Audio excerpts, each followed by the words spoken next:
Yo, I must discuss an extremely serious subject affecting everyone. Now, the world was corrupt since the beginning of recorded history. Men always harmed other men, nothing new there. However, it's incredibly shocking that women, who are supposed to be our loving companions, now hate men too. This comes from feminism, which reared its ugly head in the 1800s, exploded in the 20th century, and is now a universal stink.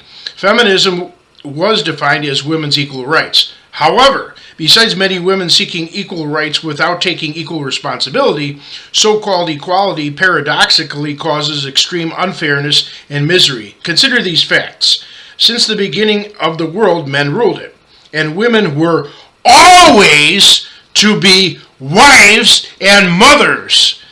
Highly dignified roles. This caused a small number of cave people bellowing ooga booga to develop into great advanced civilizations numbering mega millions. Yet we think we have a better idea, women being successful businessmen. The word husband comes from the words house bond, meaning homeowner and household leader. Outside of widows, women who choose to head their household choose to be husbands. Even joint home ownership causes nasty property disputes to drag through the courts for years if the couple divorces. And women being given traditional men's jobs takes jobs away from men more than do immigrants, affirmative action, and globalization combined. Historically, women never had any input in politics. Their splendid method of influencing society was teaching and raising children to be great adults. But now women vote for big government, which acts like a pickpocket through high taxes. Much money is redistributed through welfare, and 2/3 of welfare recipients are women.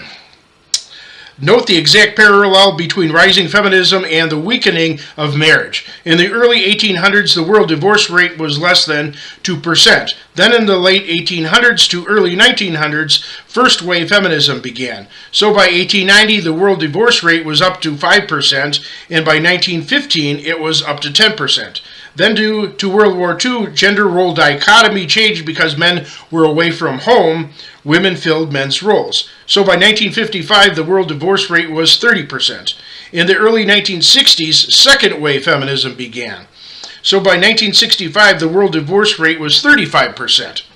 In the early 1990s, third-wave feminism began. So by 1995, the world divorce rate was 55%. And 2/3 of divorces are initiated by women.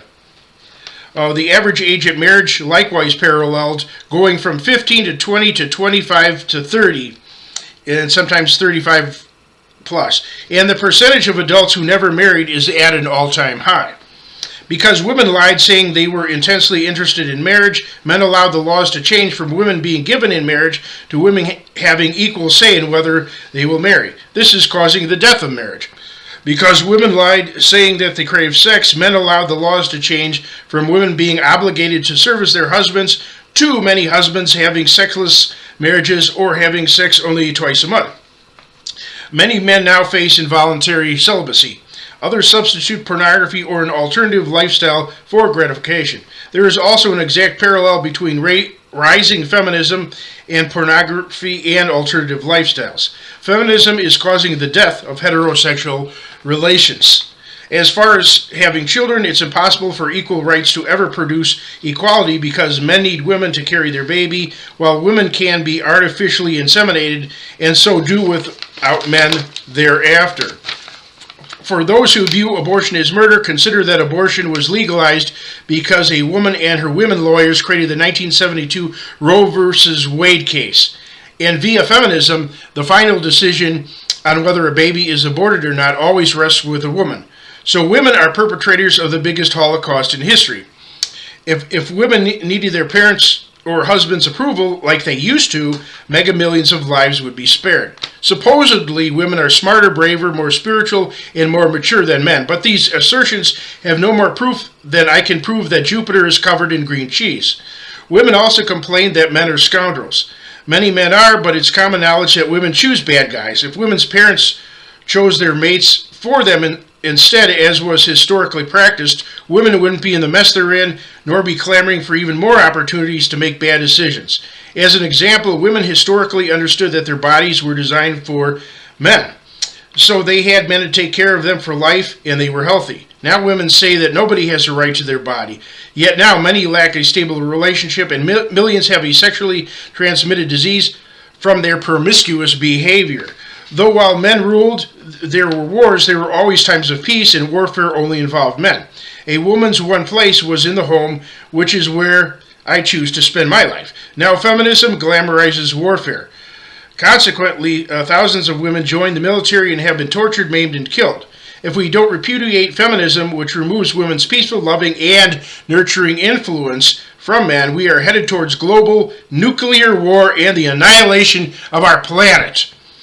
For men who poo-poo my plea to dismantle feminism since they are happily married, consider how our country has changed and what this hippie social experiment might do to your children, grandchildren, and subsequent generations. Men are incredibly foolish, spending their paycheck on strip clubs, erotic massage parlors, and pornography where women's bodies are worshipped and those men cannot even touch them.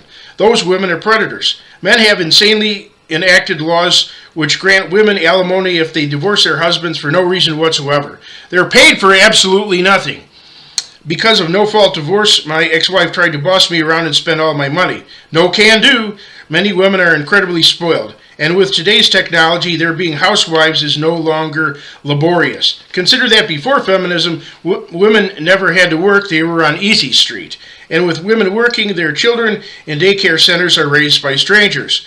Though parents are trying to be economical, if the other modernist nonsense that prevents men from having good-paying jobs was eliminated, parents could support their children on one income.